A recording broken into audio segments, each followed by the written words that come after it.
Black woman saves billionaire's pregnant wife mid-flight. What she asked for. Made him cry.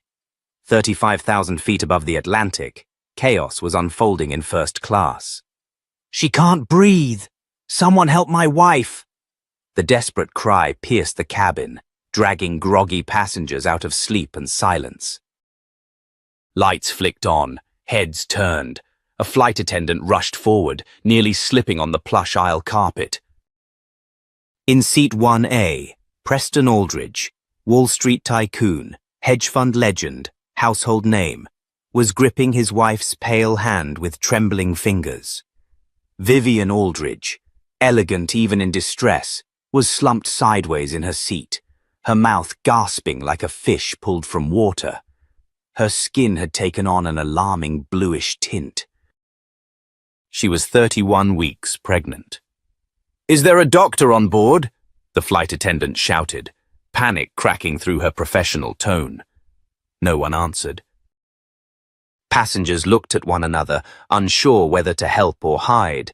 Businessmen in suits, women in designer shawls, retirees halfway through red wine. Everyone hesitated, because no one looked like a doctor. And those who might have been didn't want the legal risk. In row 34F, near the rear galley, and sandwiched between a man with bad breath and a woman snoring against the window, Danielle Carter shot upright. Her heart pounded. She had heard that sound before, that strained, shallow wheeze, that panicked gasp. It was the same sound her mother made the night she died on their living room couch, while waiting for an ambulance that never came. It was the sound of breath being stolen, and time running out. Danielle unbuckled her seatbelt. The man beside her blinked, annoyed.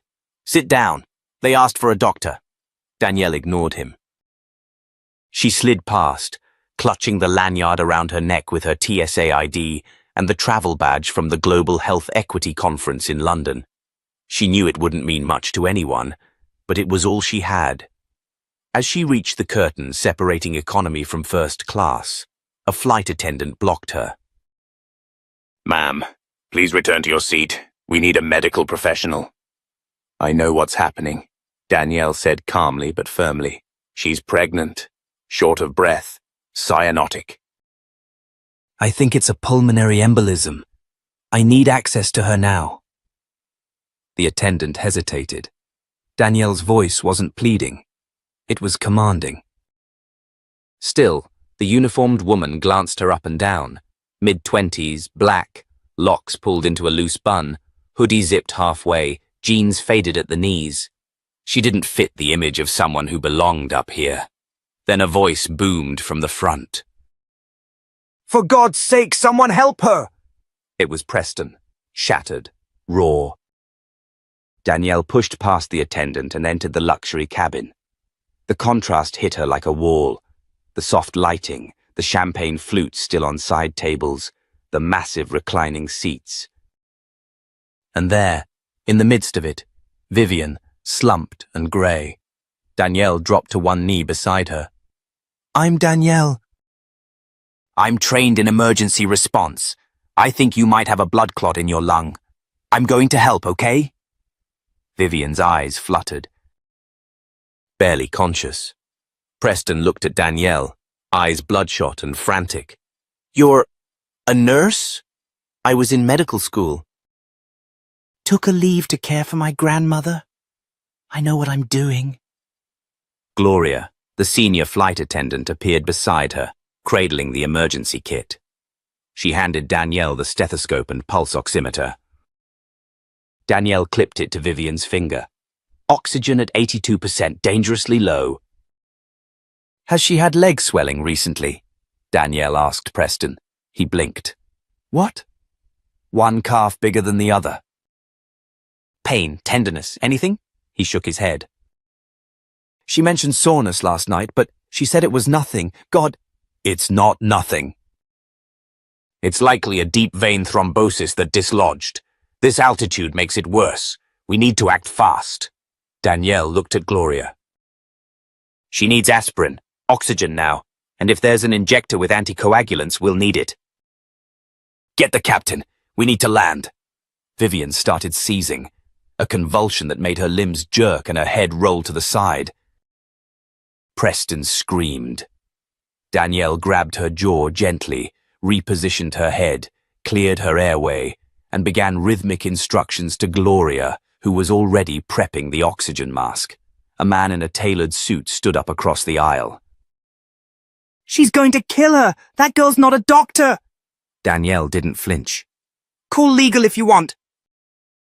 Or shut up and hold her other leg elevated. He froze, and then obeyed. Minutes passed like hours. Danielle stabilized Vivian's breathing, coached Preston through controlled breaths, and administered the aspirin from the emergency kit. Slowly, color returned to Vivian's face. The monitor ticked up. 86%. 89. When the pilot's voice finally announced emergency landing procedures, Danielle was already covered in sweat. As the plane descended into Shannon, Ireland, no one said a word. All eyes were on the black woman who had taken control, defied protocol, and maybe, just maybe, saved a billionaire's unborn child. But Danielle didn't care about the stares, or the murmurs, or the man who had offered to sue her 3 minutes earlier and was now watching her like she was a miracle. She cared about the woman in the seat, now stable, and the child still kicking. When the wheels hit the tarmac and the medical crew boarded, Danielle gave a detailed report, precise and clinical, as though she were back on rounds. The Irish EMTs nodded in recognition. They knew she was right. Preston followed them off the plane, hand on his wife's stretcher, but he turned once, eyes locking on Danielle. "Wait, who are you?" Danielle gave him a tired smile. Just someone who couldn't watch her die. That night, in a sterile hospital waiting room, Danielle sat across from Preston Aldridge. And what she would ask him, less than 12 hours later, would unravel everything he thought he knew about charity, class, and power. But that moment would come later. For now, all he could do was stare at her, this stranger who had stepped out of the shadows and held his world together with nothing more than courage, grit, and a steady pair of hands. And he couldn't stop wondering, how many other people like her had he overlooked? He was about to find out. Danielle Carter stood motionless just outside the emergency room doors, her knuckles still aching from how tightly she'd gripped the stretcher rails. The Irish sky above was grey, heavy with rain that hadn't yet fallen. Paramedics rushed past her, their voices a blur. But inside her mind, it was all too clear. Vivian Aldridge was alive. Barely, but alive. She'd done enough, for now. A soft voice behind her broke the moment. "You coming inside?" It was Gloria, the flight attendant who had handed her the emergency kit without hesitation once Danielle took charge. She looked different now, less polished, more human, her uniform jacket slung over one shoulder, her hair frizzing at the edges. I don't know if I should," Danielle said quietly. "She asked for you," Gloria said, right before they wheeled her back. "Her husband too." "Mr. Aldridge." Danielle winced slightly. That name held weight. The Aldridges weren't just any rich couple. Preston Aldridge was one of those finance world unicorns who had turned a series of risky biotech investments into a multi-billion-dollar portfolio. His face had graced Forbes. His name was on half a dozen children's hospitals. His signature suit line was under a sub-brand at Nordstrom, and she'd nearly tackled him mid-air to help his wife breathe. She didn't regret it, not for a second, but the weight of it was starting to settle on her bones. Inside, the hospital was a maze of antiseptic light and fast-moving bodies. Danielle moved through it like a ghost, led by a nurse who glanced down at her jeans and backpack before catching a glimpse of the airline tag still dangling from her wrist. "You the girl from the plane?" he asked. She nodded. "They said you caught a PE mid-flight," the nurse said, clearly impressed. Most people wouldn't even recognize that on the ground. You medical? Sort of, she said. I was in med school. Had to step away last year. You should go back, the nurse said without hesitation. World needs more instincts like that. The room was small. Vivian lay propped up slightly, her hair pulled back from her face, IV lines trailing from both arms. She looked pale but alert. Monitors beeped gently beside her. A fetal monitor quietly echoed a steady rhythmic thump. Her baby's heart. Preston was sitting beside her, suit jacket tossed onto a chair, shirt rumpled, tie gone. When he saw Danielle, he stood immediately. For a second, no one spoke. Then Vivian smiled. You came, she said. Danielle nodded. I wasn't sure I should. But, I had to know. You saved me, Vivian said, eyes glassy but firm. You saved both of us. Preston stepped forward. We haven't had a chance to thank you properly. Danielle held up a hand. You don't need to. Honestly, I just did what needed doing. But you weren't supposed to, he said. That's what's been eating at me. Nobody expected you to do anything, and yet... His voice caught. It was the first crack Danielle had seen in his polished exterior. That carefully built billionaire composure, disarmed. Vivian's gaze never left Danielle's.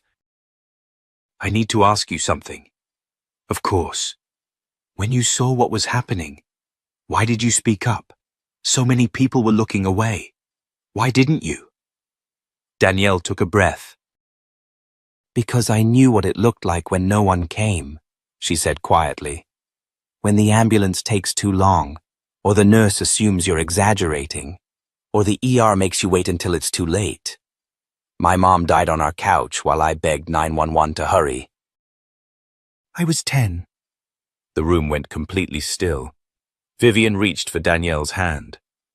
I'm so sorry, she said. Danielle shrugged, her throat tightening.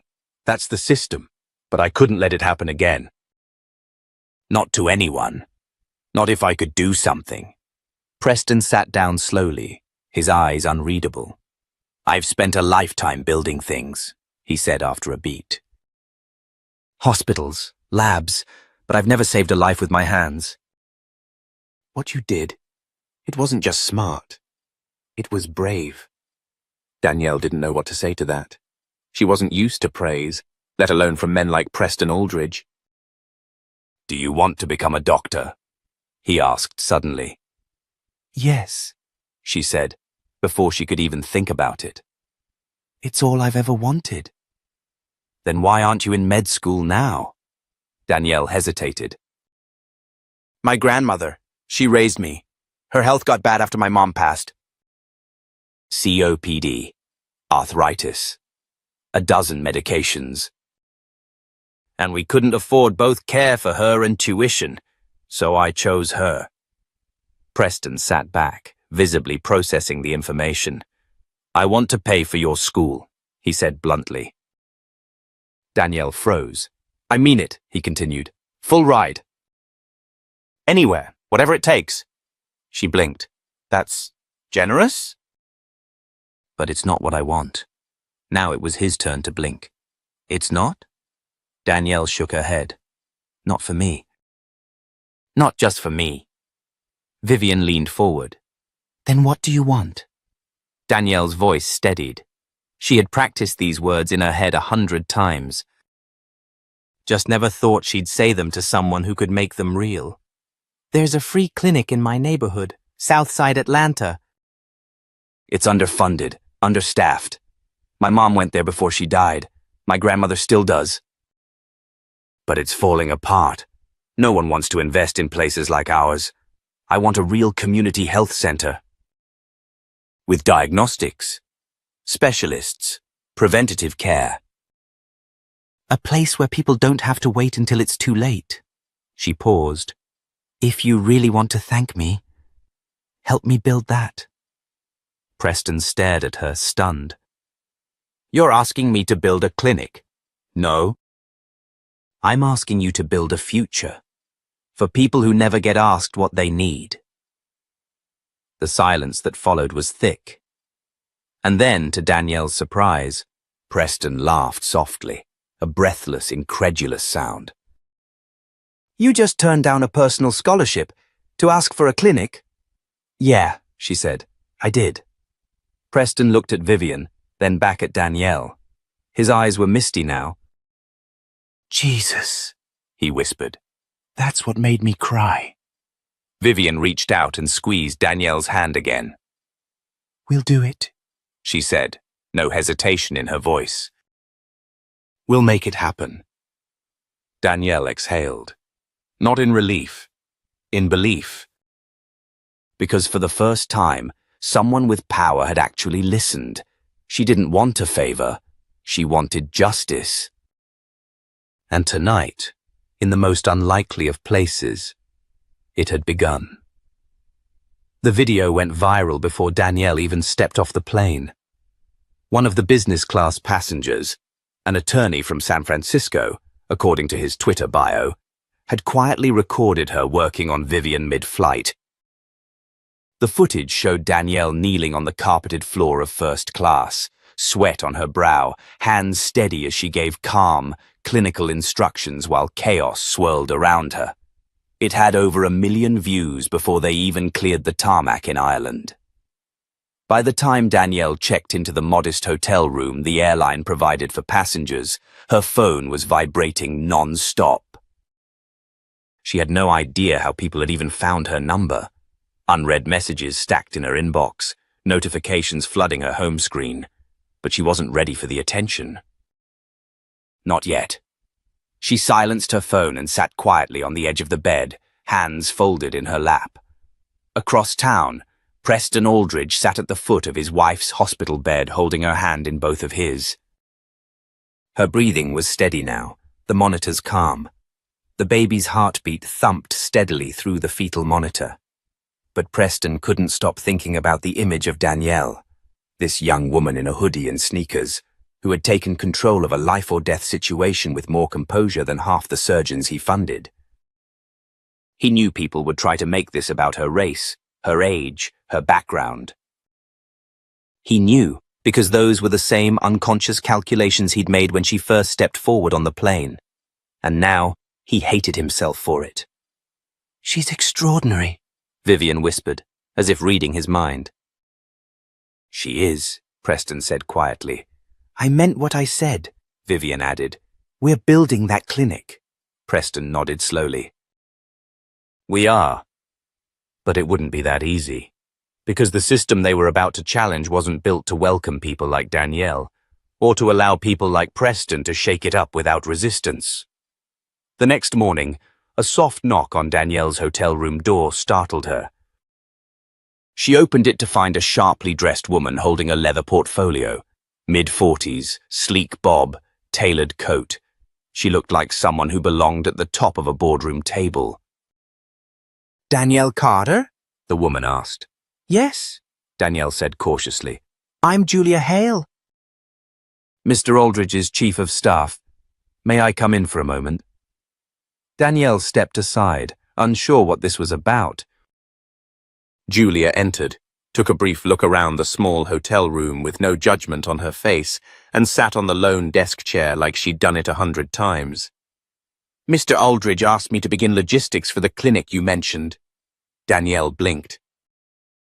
Wait, he's serious? Already? Julia gave her a small smile. When Preston Aldridge decides something matters, it moves fast. He doesn't do anything halfway. That's how he got where he is. Danielle sat down on the edge of the bed. I don't know. That it was something people say in the moment, to feel better. He doesn't say things to feel better, Julia said. He says them to make things happen. Danielle exhaled, overwhelmed. There's something else, Julia added. You should know. The video. The one of you on the plane. It's all over the internet. Danielle's eyes widened. I didn't post anything. I know. But it's out there, and people are talking. A lot of them are calling you a hero. I'm not. That's what heroes always say.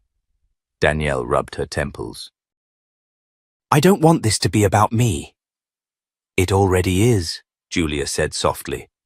But you can shape what it becomes. That afternoon, Danielle met Preston again, this time in a private conference room at the hospital.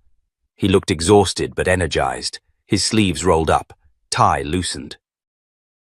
I reached out to my legal team and financial advisors, he said without small talk.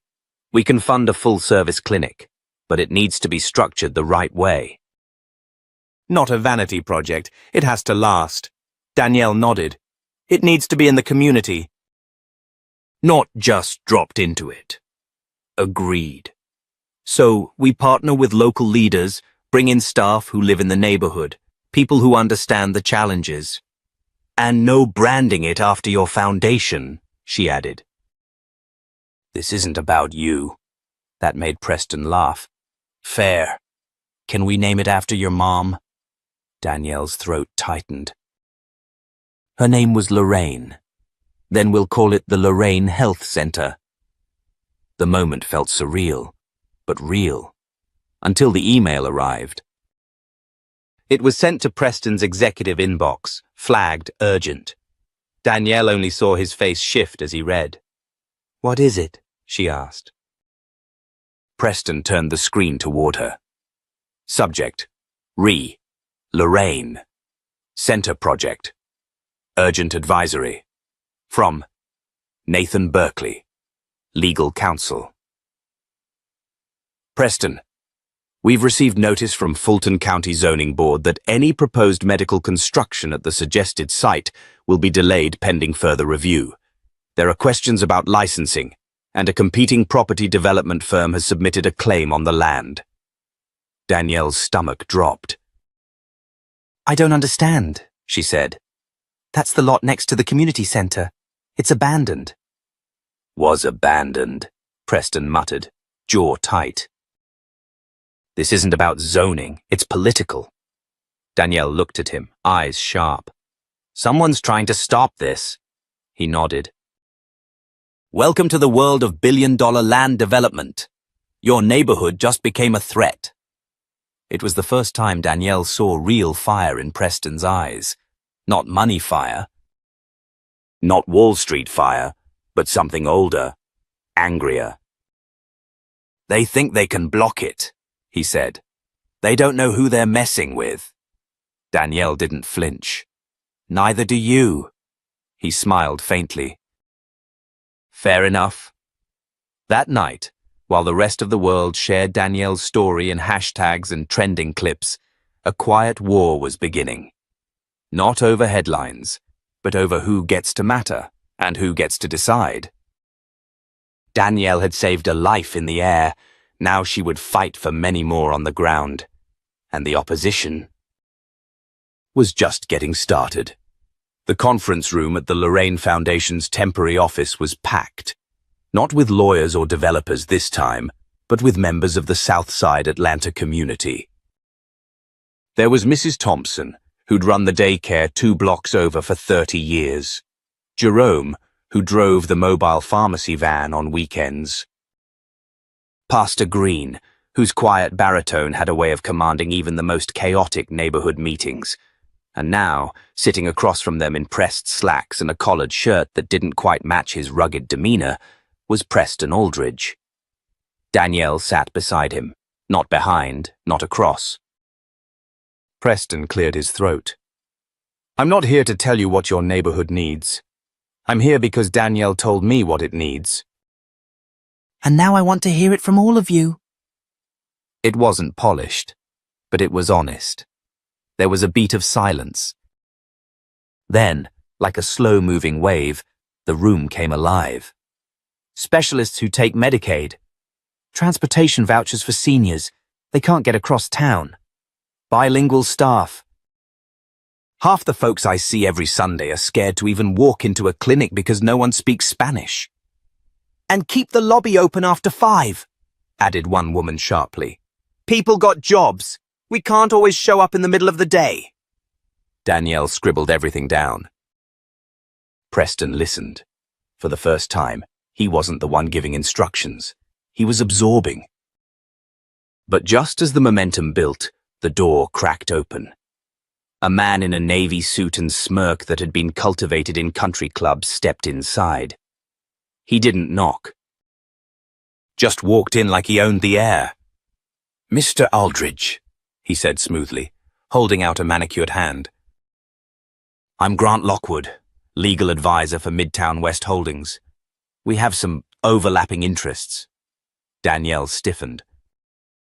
Lockwood smiled at her with professional condescension.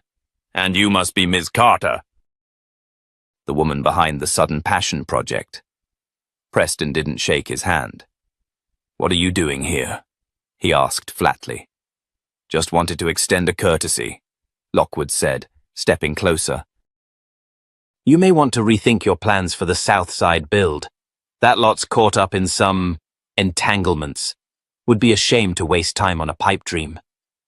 Danielle stood. "That's not a courtesy," she said. "That's a threat." The room quieted. Everyone was watching. Grant smiled again, but it didn't reach his eyes. "Call it what you like, but you're in the big leagues now. Community clinics don't turn profit. We both know that. Your efforts, while touching, are better spent somewhere less complicated." Preston finally stepped forward. "You think I care about profit?" "I think you care about your shareholders," Grant said. "About reputation. And you're about to throw in with a woman who, let's be honest, has no credentials, no board support, and no political clout. She's a story, a viral moment. That doesn't last." Danielle's jaw clenched. Preston looked at her, then back at Grant. "You're right about one thing," he said. "She's not a story. She's the start of one, a bigger one than any of us realize yet." Grant's smile twitched. "Suit yourself. But don't say we didn't warn you." He turned and walked out without another word. Silence fell. Then Mrs. Thompson, who hadn't spoken in 10 minutes, said in her gravelly voice, "That man just poured kerosene on the wrong fire." Laughter broke the tension. Preston turned to Danielle. "Are you sure you want to keep going with this?" She didn't hesitate. "I've been told no since I was old enough to ask for help. I've been underestimated my whole life.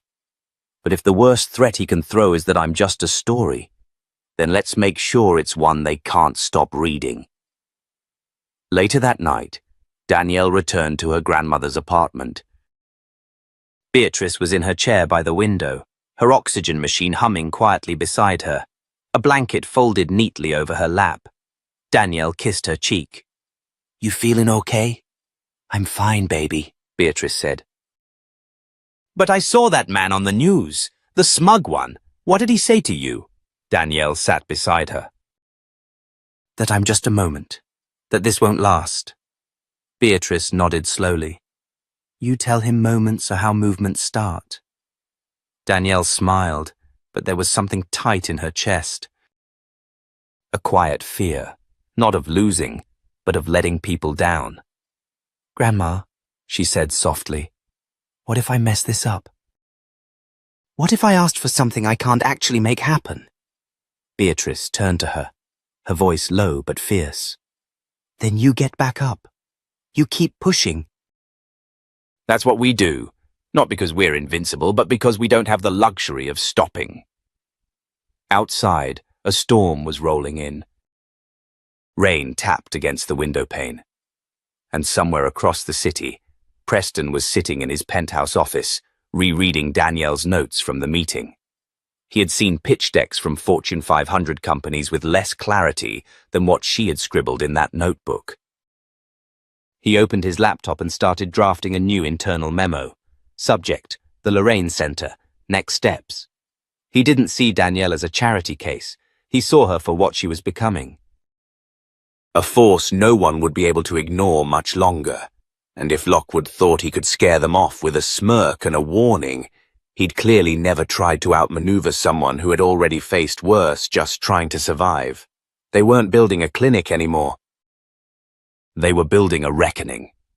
3 weeks after the emergency landing, Danielle stepped out of the rideshare car in Midtown Atlanta, her boots hitting the cracked concrete just outside the Aldridge Tower. The building was a monument to wealth, glass walls that shimmered in the sun, a massive lobby with marble floors and a sculpture no one could name. People in blazers and Bluetooth headsets glided past her without a glance. But she kept walking, head high, backpack slung over one shoulder, and a folder clutched tight under one arm. She had been summoned. Not by Preston, but by someone who claimed to represent the Harrington Global Health Initiative, a non-profit with long-standing ties to Preston's firm. The meeting was framed as a strategic alignment conversation. Danielle knew corporate language well enough to recognize the warning under the welcome. She stepped into conference room C, where the air conditioning blew just a little too hard, and the coffee smelled like it had been poured out of a board member's leftover guilt. 4 people sat at the table, all white. All well-dressed, and not a single one looked under 45. The woman at the head of the table smiled tightly. "Ms. Carter, thank you for joining us. I'm Deborah Langston, Senior Strategy Advisor." Danielle gave a polite nod. "Nice to meet you." "Let's get right to it, shall we?" Deborah's smile didn't move. "We admire your passion and your story, truly inspiring. But when it comes to implementing something of this scale, an urban health initiative in a high-risk zone, there are protocols, partnerships, vetting." Danielle folded her arms. "You mean gatekeeping?" "Not at all," another man cut in, chuckling like it was all just a misunderstanding. "It's just that these things take time and experience." "So you're saying I don't have enough of either?" Danielle said calmly. "I'm saying you're new to this space," Deborah replied smoothly. "It's best we allow our foundation experts to take the lead. After all, we wouldn't want your involvement to complicate things politically." Danielle blinked. There it was. "Not we'll help, not let's collaborate, but step aside while we repurpose your idea." She pushed the folder forward. "That's a copy of the community survey I've been conducting. 200 responses. All within the target area. Residents gave direct input on what they want. Clinic hours, services, staffing. None of that's in your proposal." The man on Deborah's right glanced at the folder but didn't touch it. "It's not about surveys," he said, trying to sound reasonable. "It's about sustainability, scalability. Funding alignment. We can't tie our name to something we don't control." Danielle leaned forward. "Then take your name off it." Deborah's smile finally cracked. "Excuse me?" "You don't get to co-opt this," Danielle said, her voice steady but rising. "You didn't fly that plane. You didn't sit beside a woman dying. You didn't listen to a neighborhood that's been ignored for decades. I did. This is not a photo op." "It's not a tax write-off. It's real lives." She stood, lifting her folder. "I appreciate your time," she added.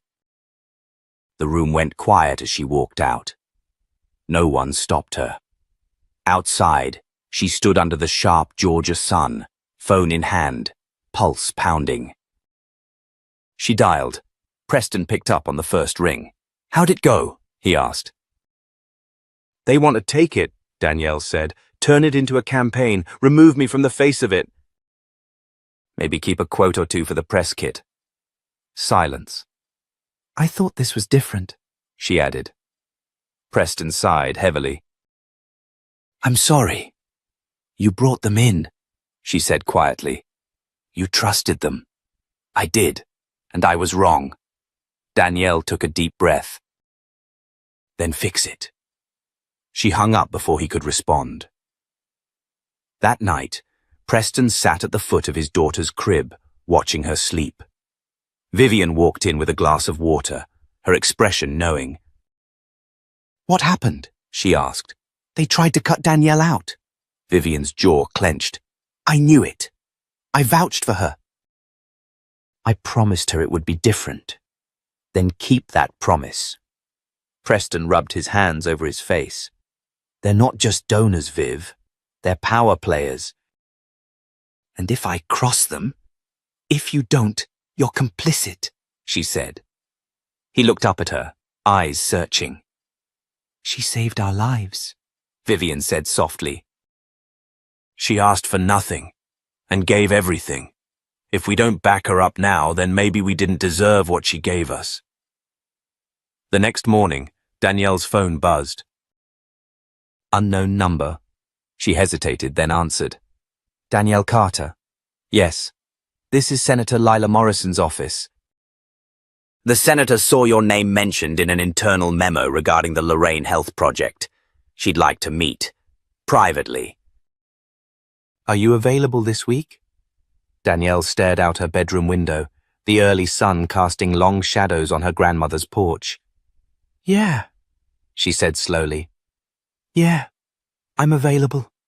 She hung up, staring at the screen. "A U.S. senator. Why?" 10 minutes later, Preston called. "I want you to hear this from me," he said. "I pulled the funding from Harrington." "All of it?" Danielle blinked. "What?" "They wanted to erase you, so I'm erasing them." "We're going to do this another way." "Are you serious?" "Yes, and you might want to sit down." "Why?" "Because you're about to be the lead partner on the Lorraine Initiative, not co-chair." "Not community rep, full partner." Danielle was quiet for a long moment. Then, her voice low and almost shaking, she said, "Thank you." "No," Preston replied. "Thank you for reminding me what power is actually for." And for the first time, Danielle believed that maybe this fight, this impossible, uphill, exhausting fight, was one she might actually win. Not because someone gave her a seat at the table, but because she started building her own. The waiting room outside Senator Lila Morrison's office wasn't grand, but it radiated power. The walls were lined with framed community projects and awards for civil service. A large bronze plaque read, "Advocacy is not optional."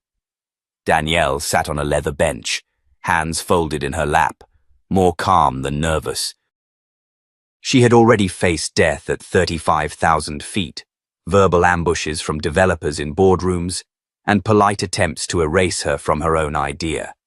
Nothing in this air-conditioned hallway scared her anymore. A young assistant opened the door. "Ms. Carter, the senator is ready for you." Inside, Lila Morrison stood from behind her desk with a warm, practiced smile. She wore a navy dress and glasses that gave her a quiet gravitas, her silver curls framing her face like a crown. "Danielle, it's good to finally meet you." "Thank you for the invitation," Danielle said, shaking her hand. "I was surprised." "You shouldn't be. Your name's come up more than once in this building the last few weeks. The plane story. The clinic push. Then the confrontation with Harrington's foundation. Let's just say you've disrupted some very expensive dinner conversations." Danielle raised a brow. "That sounds like trouble." "It sounds like change," the senator said, gesturing for her to sit. "But here's what I want to know. Why now? What made you go from almost med student to full-blown movement starter?" Danielle sat forward. "Because I got tired of asking for permission to matter. I've watched too many people I love suffer quietly, told to wait, to settle, to be grateful for scraps. I was on that flight because I scraped every dollar I had to chase a scholarship. I was in that aisle because no one else moved. And I stayed in this fight because I realized that if we don't build our own solutions, we'll just keep bleeding into other people's agendas." Lila leaned back, nodding slowly. "That's a damn good answer." Danielle almost smiled. "Almost." The senator tapped her fingers on the desk. "I'll be honest. This clinic you and Preston are trying to build, it's already making enemies. And not just because it's bold. Because it's personal. You're showing people that access to care isn't just a funding issue, it's a justice issue. And justice scares people who benefit from imbalance. I don't want a headline, Danielle said. I want a building. I want a place where nobody has to wonder if their life is worth a wait time. Well, Lila said, how do you feel about national funding support? Danielle blinked. Excuse me? We have discretionary community health dollars sitting in a gridlock mess. But your project, because of its visibility, its model, and frankly because of who you are, has the potential to cut through the red tape. You could qualify for a federal matching grant, which would more than double your current private backing. Danielle exhaled. That would change everything. But it comes with strings, the senator added. You'll need to testify. Speak at panels. Be the face of it, which means putting yourself directly in the political crossfire. Danielle didn't hesitate. Good. Let them aim. Later that week, she stood at a podium inside a community auditorium in Southside Atlanta. Behind her, a banner read, "Healthcare is a human right." The seats were filled with residents, reporters, and a handful of politicians who normally didn't step south of Midtown unless it was election season. Preston stood off to the side, watching her with quiet pride. Vivian, cradling their newborn daughter in the front row, gave Danielle a subtle nod. Danielle adjusted the mic. When I was 10, I lost my mother to breast cancer. Not because it was untreatable, but because we couldn't get care in time. When I was 25, I lost my spot in medical school because I had to stay home and take care of the grandmother who raised me. And when I turned 28, I saved a woman's life mid-flight with nothing but intuition and the training I had to walk away from. She paused. The room was silent. Now I'm here to make sure no other girl has to trade her future to save someone else's. We are not asking for charity. We are demanding dignity. And if that makes some people uncomfortable, good. That means they're listening. The applause was thunderous, but the real shock came after. As the crowd filtered out, a short, balding man approached her with a crooked smile. He looked vaguely familiar. A lobbyist, maybe. Or an official from a hospital group. "Ms. Carter," he said with a syrupy drawl. "Just wanted to congratulate you. Stirring speech, very moving. But you might want to watch your step. These kinds of crusades tend to burn fast." Danielle gave him a long look. "Funny." "That's what they said about seatbelts and school lunches, too." He smirked. "Well, when the money pulls out, let's see how far idealism takes you." She watched him walk away, then turned to Preston. "Who was that?" "Gerald Mance. Private Hospital Association. Deep ties to Midtown West Holdings." Danielle's stomach dropped. "The same developers who tried to block the clinic site." Preston nodded. "And they're not done. I've heard whispers. They're planning to challenge your non-profit's zoning authority. Claim you're violating licensing terms. They're going to bury us in bureaucracy," she said. "No," Preston replied. "They're going to try. But this time, we're not just playing defense." That night, Danielle couldn't sleep. She sat at her grandmother's kitchen table, flipping through the binder of grant proposals, zoning maps, and architectural sketches. Beatrice shuffled in wearing slippers and her oxygen tube, holding 2 mugs of tea. "You need this more than I do," she said, sliding one to Danielle. Danielle smiled weakly. "Thanks, Grandma." Beatrice sat beside her. "I saw the news, the speech. You did good. I hope it's enough." Beatrice looked her square in the eyes. "Baby, you already did the hardest part. You spoke the truth, out loud, to people who make a living pretending not to hear it."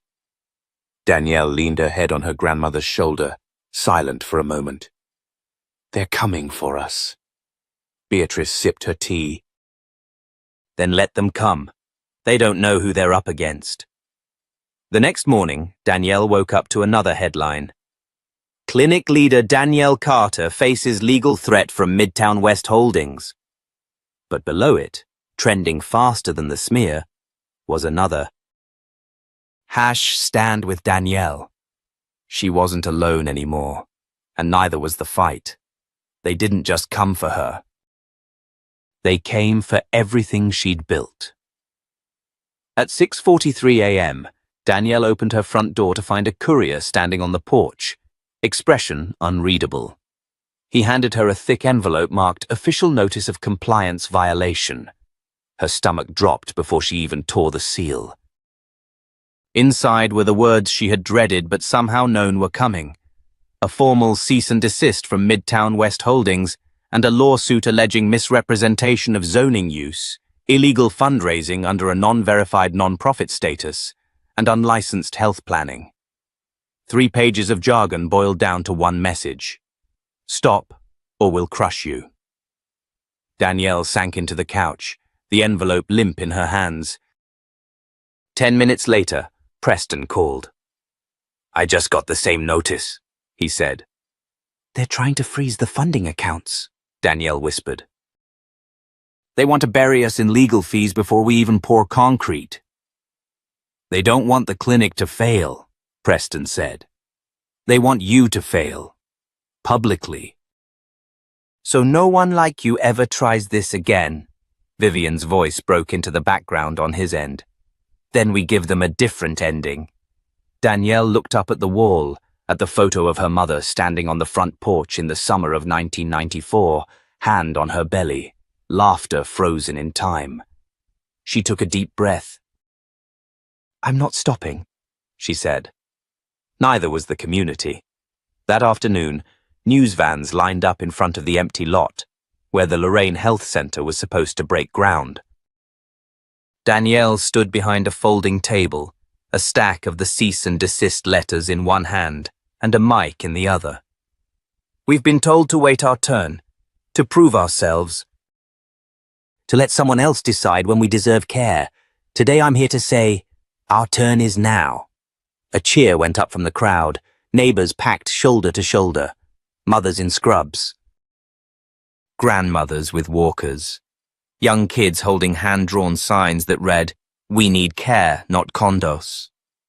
Danielle held the microphone steady. If they want to take us to court, we'll meet them there. If they want to play politics, we'll show them what people power looks like. We're not asking for access anymore. We're demanding it. Off to the side, a small group of men in suits watched warily. Among them was Grant Lockwood. He wore sunglasses and a tight-lipped expression, but his body language spoke volumes. He hadn't expected this turnout. Backstage, Senator Lila Morrison approached Danielle with a firm handshake. Keep speaking like that, and I'll have to make room for you on the next policy panel. I'm not trying to be a politician, Danielle said. You don't have to be. You're what they all wish they sounded like. By nightfall, the story was everywhere. CNN, MSNBC, even international coverage. Headlines read, Black woman threatened with lawsuit for building community clinic and fires back. But it was what happened next that no one could have predicted. At 8:32 p.m., Danielle's non-profit email pinged. Subject, urgent, anonymous source. The message was short. You should look into zoning meeting minutes from March 14th. What Midtown West doesn't want you to see is buried in there. Attached was a file. Inside, Danielle found a transcript of a closed-door meeting where members of the zoning board had discussed fast-tracking a luxury development deal and quietly blocking any competing claims, including the Lorraine Center. One sentence jumped off the page. We'll let them make noise until the headlines fade. Then we'll turn it into condos with a wellness center on the roof, just enough for tax credit. Her hands trembled. They had never planned to allow her clinic, not even once. Danielle forwarded the file to Preston. 20 minutes later, he called, voice tighter than she'd ever heard it. That was a backroom deal.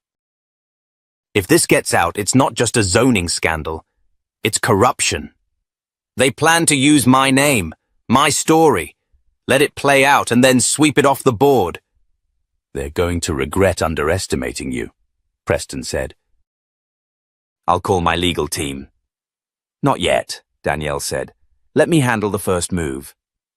The next morning, Danielle requested time at the city council meeting. They only allowed 5-minute public statements. She brought the transcript, a printed copy in one hand, and the community survey binder in the other. When her name was called, she stepped to the podium, adjusted the mic, and began. My name is Danielle Carter. I'm a resident of Southside Atlanta. I'm the founder of the Lorraine Initiative, and I'm here to expose something that should concern every person in this city, especially those of you who claim to represent us. She read the transcript line by line. She didn't shout, she didn't cry, she just let the words hang, clean and damning. By the time she finished, the chamber had gone silent. Then came the flash of phones, the rustle of chairs, the buzz of urgency. Council members leaned into one another, whispering. Reporters rushed to the front. One man in a grey suit slipped out the side door, phone pressed to his ear. She'd struck the nerve. That evening, the mayor's office released a statement calling for a full investigation into zoning practices and temporarily halting Midtown West's permits pending review. Danielle stood in her kitchen, staring at the television. Her grandmother entered slowly, still in her housecoat. That you on the news again? Danielle turned. Yeah, this time for stirring up trouble. Beatrice smiled. Good. They've been comfortable too long. Danielle's phone rang again. Another news outlet, another request to tell the story. But for once, Danielle didn't feel like she was reacting. She was leading. The next week, a formal hearing would be held. Depositions would be taken, and Midtown West Holdings, long seen as untouchable, would find itself under public scrutiny like never before. They had underestimated a woman who had nothing to lose.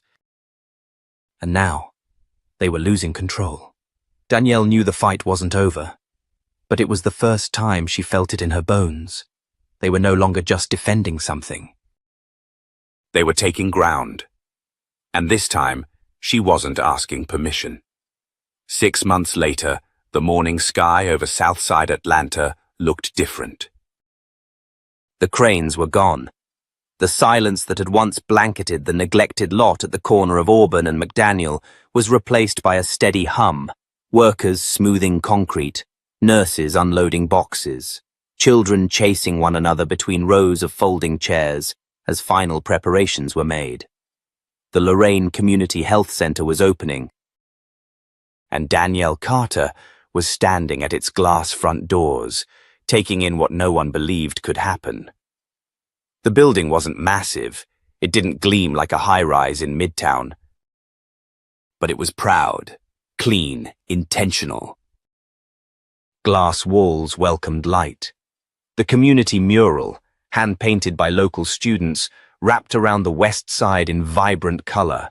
A woman cradling a child, a stethoscope woven through flowers, and in bold cursive, the phrase, "Care is power." Inside were 5 exam rooms, 2 mental health counseling suites, a pharmacy window, and a wellness kitchen for public nutrition classes. But more importantly, every sign was bilingual. Every staff member had been chosen for their connection to the neighborhood. No gatekeepers, no clipboard stares. And Danielle, in a simple navy blouse and jeans, looked out over the crowd gathering across the lawn and felt her throat tighten. A reporter called out, "Ms. Carter." "Do you have a statement before the ribbon cutting?" She stepped forward. "Only this," she said. "They told us we didn't have the credentials, that we didn't have the donors, that we didn't have the right last name. But what we had, what we've always had, is each other. And when we fight together, we win." The applause was thunderous. Beatrice stood in the front row, dressed in her Sunday best, oxygen tank trailing behind her like a gentle reminder of the fight that started it all. She wiped her cheek as Danielle stepped down from the mic and into the crowd. Preston stood near the back, sunglasses on, cradling his daughter, now wide-eyed and squirming in a tiny blue jumper embroidered with the Lorraine Center's logo. Vivian stood beside him, a soft hand on his shoulder. "I hope you know," Preston said as Danielle approached. "This clinic is more than a promise kept." It's a mirror. "To what?" Danielle asked. To who I thought I was before I met you." She paused. "Well, you're definitely someone else now." "You still get nervous in community meetings, though." He laughed, terrified. Vivian stepped forward, placing the baby gently into Danielle's arms. "You saved her life, you know." "And ours." Danielle looked down at the baby's wide, curious eyes. "She saved mine, too. Gave me a reason to go louder." Suddenly, a voice behind them called out. "Danielle Carter?" She turned to see Grant Lockwood. He looked different, thinner. No blazer this time, just a wrinkled shirt and an expression somewhere between apology and awe. "I heard you were opening today," he said quietly. "I wanted to see it." Danielle stared for a moment. "You tried to destroy this place." "I did," he admitted. "I was doing my job. Protecting assets. But now, I see what this is, and what I helped try to stop." She didn't soften. "And?" He nodded slowly. "I deserve to lose. You deserve to win." Danielle didn't offer him absolution. But she offered something better, clarity. "This was never about winning," she said. "It was about surviving long enough to matter. And making sure others do too." He left quietly. An hour later, the ribbon was cut, and as the first patients, an elderly couple with trembling hands and a young mother with 2 kids in tow, walked through the doors, Danielle stepped aside, watching. This wasn't just a building, it was a declaration. That care didn't belong to the wealthy. That dignity wasn't a luxury. That saving someone's life at 35,000 feet could start a movement rooted firmly on the ground. That a black woman, with no title and no safety net, could rewrite what power looked like. In the months that followed, the clinic expanded. Senator Morrison returned with new funding for mobile units. Public schools began partnerships for teen mental health support. The National Health Conference invited Danielle to speak, not just as a story, but as a strategist. And when she stood on that stage months later, under bright lights, and beside people who once questioned her presence, she opened with just 3 words. "I'm still here." Then she smiled. "And so are the people who believed this couldn't be done." The audience rose to their feet. And now, as you finish this story, maybe on your phone, maybe late at night, we want to ask something of you too. Support stories like Danielle's. Stand with people building from the margins. Share this video, subscribe to our channel, and comment below with your thoughts. Let the world hear what real power sounds like when it comes from truth. Because the next clinic, the next voice, the next Danielle might be waiting to know they're not alone. And that matters more than ever.